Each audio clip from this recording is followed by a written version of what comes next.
Today we're going to talk about personification. It's when we, as people, imagine animals to be like us. Sometimes we'll dress them up in pictures or write about them in stories. I'd also like to introduce you to Ryan and Lucy Berkeley. They are two local Portland artists who have made quite the business out of illustrating animals as people, personification. Let's take a closer look at how they chose animals. Included features like suspenders, ties, jackets, turtlenecks, and used a plain background. It's best to get ready to draw in your sketchbook with a pencil. I'm using marker here so you can see. So what I'd like to practice with you is a personified portrait. I'm going to write personification.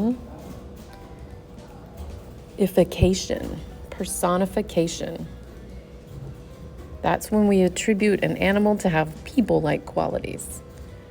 And then I'm going to write portrait. Portrait is when you feature an animal or a person in your art. And it's all about that subject. So I begin with 2 dots. And I'm going to do what's called a foreshortened circle or a really skinny oval. That's going to be the top of a top hat. Then I'm going to take my time and draw 2 vertical lines that come straight down from the tips or those 2 dots. And then I'm going to match my bottom curve with another curve down at the bottom. Hopefully you've seen this a lot. We've used it a lot in this art class to create things like cakes or cans.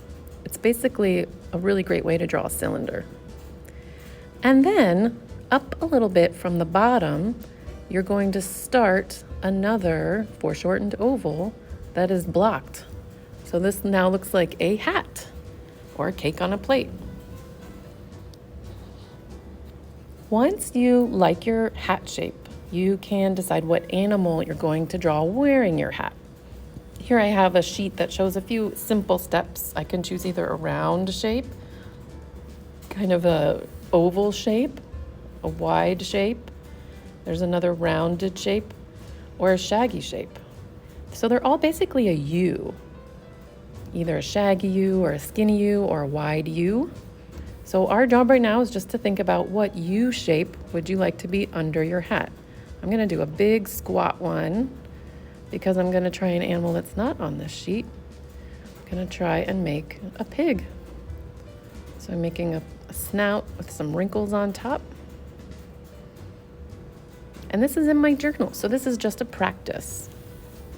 Once you've practiced a few different animals, you can decide which one you like to draw, which one kind of suits your personality, or which one will be the most funny wearing people clothes, being personified.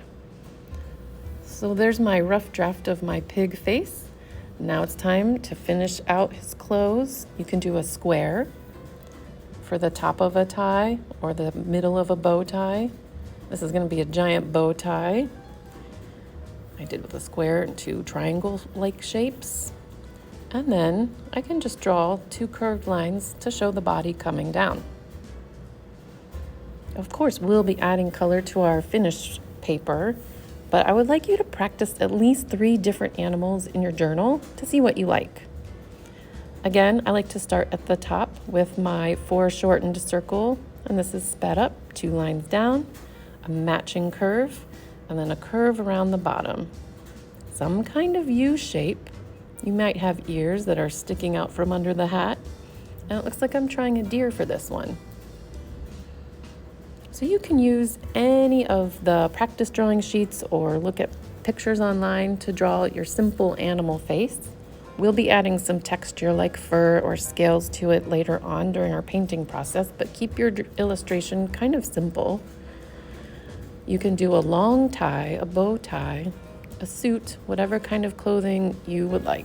It could even be a ruffly dress. Your hat can be super tall, it can be medium tall, or it can be short. Here I am practicing some kind of feline. Oh, it's going to be a lion, and I love how that kind of covers where the tie would be too. once you like what you've created in your sketchbook, you can do it on our project paper. We'll be painting later, doing our background and doing our foreground. We'll be adding lots of texture to our animal faces and talking about mixing paint to make beautiful tinted backgrounds.